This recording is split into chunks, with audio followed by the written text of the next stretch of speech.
പുതിയൊരു വീഡിയോയിലേക്ക് എല്ലാവർക്കും സ്വാഗതം. ഇന്ന് നമുക്ക് എളുപ്പത്തിൽ മൈസൂർ പാക്ക് ഉണ്ടാക്കുന്നത് കാണിച്ചു തരാം. അതിന് നമ്മൾ പാൻ അടുപ്പത്ത് വെച്ചു. 1 കപ്പ് കടലമാവ് ഇട്ടു. നന്നായിട്ടൊന്ന് ചൂടാക്കുക. ആ ഒരു പച്ചമണമൊക്കെ പോകാനായിട്ടൊന്ന് ചൂടാക്കുക. നന്നായിട്ടൊന്ന് ചൂടാക്കി കൊടുക്കുക കേട്ടോ കടലപ്പൊടി. പിന്നെ 1 കപ്പ് സൺഫ്ലവറും 1/2 കപ്പ് നെയ്യും കൂടെ മിക്സ് ചെയ്യുക. അത് സിമ്മിലേക്ക് വെച്ചിട്ടുണ്ട്. ആ എണ്ണ ചൂടായിരിക്കണം.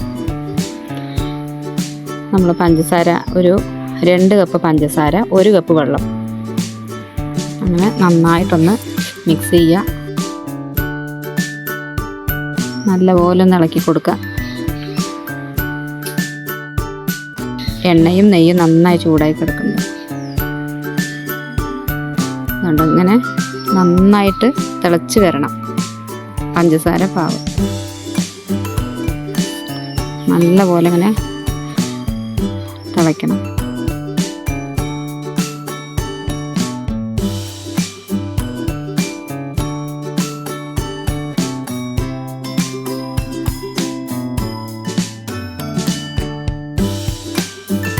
അപ്പോൾ നമുക്ക് ഈ കടലപ്പൊടി നേരിട്ട് ഇട്ട് കൊടുക്കുമ്പോൾ കട്ട കുത്താതിരിക്കാനായിട്ട് നമ്മളൊന്ന് 2 കയ്യിൽ എണ്ണ എടുത്ത് നന്നായിട്ടൊന്ന് മിക്സ് ചെയ്ത് കൊടുക്കും. അപ്പോൾ മിക്സ് ചെയ്യാൻ എത്ര എണ്ണ വേണ്ടത് അതിനനുസരിച്ചിട്ട് മിക്സ് ചെയ്ത് കൊടുക്കുക. എനിക്കൊരു 3 കയ്യിൽ വേണ്ട എണ്ണ. നന്നായിട്ടൊന്ന് മിക്സ് ചെയ്ത് കൊടുക്കുക. കട്ടയില്ലാതെ മിക്സ് ചെയ്യുക.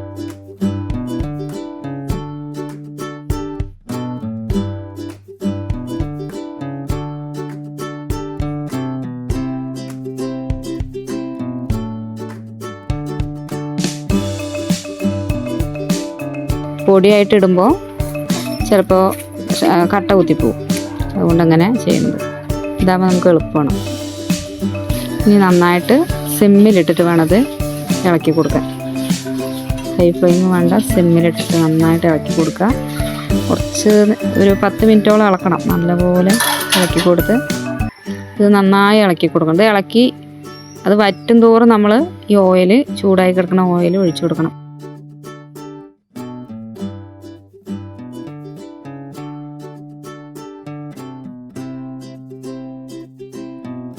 സിമ്മിലിട്ടിട്ട് ഇളക്കാൻ പാടുള്ളൂ. അപ്പോഴാണ് ഇത് കറക്റ്റായിട്ട് വെന്ത് കിട്ടുക. ആ കടലമാവിൻ്റെ മണമൊക്കെ പോകും.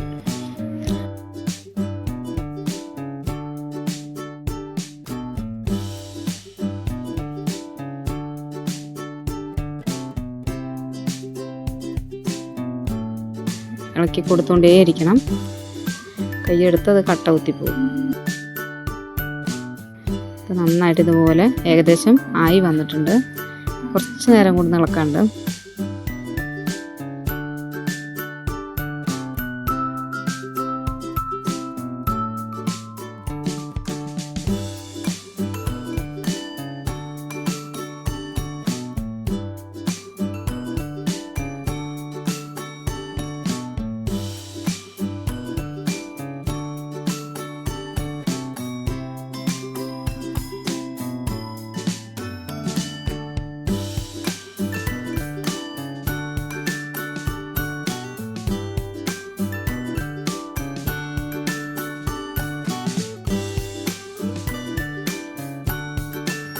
ഓയിലൊക്കെ തെളിഞ്ഞ് വരാൻ തുടങ്ങിയിട്ടുണ്ടല്ലേ.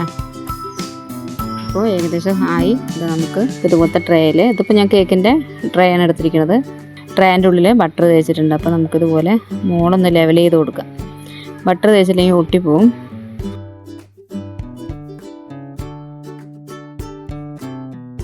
ഇപ്പോൾ ഇത് ട്രേ ഒന്ന് മാറ്റിയിട്ടുണ്ട് കേട്ടോ. അതൊന്ന് കട്ട് ചെയ്ത് നോക്കാം നമുക്ക്. അത് ചൂടാറിന് മുമ്പ് തന്നെ കട്ട് ചെയ്യണം. അല്ലെങ്കിൽ നല്ല ബുദ്ധിമുട്ടാണ് കട്ട് ചെയ്യാനായിട്ട്. ചെറിയ ചൂടുണ്ട് ഇപ്പോൾ. നല്ല ചൂടാറിയിട്ടാണെങ്കിൽ നമുക്ക് കട്ട് ചെയ്യാൻ ബുദ്ധിമുട്ടാണ്. അപ്പോൾ പൊടിയും കേട്ടോ. ചൂടോടെ കട്ട് ചെയ്യുമ്പോൾ ചെറുതായിട്ട് പൊടിയും. നമ്മൾ ശ്രദ്ധിച്ചിട്ട് വേണം കട്ട് ചെയ്യാൻ.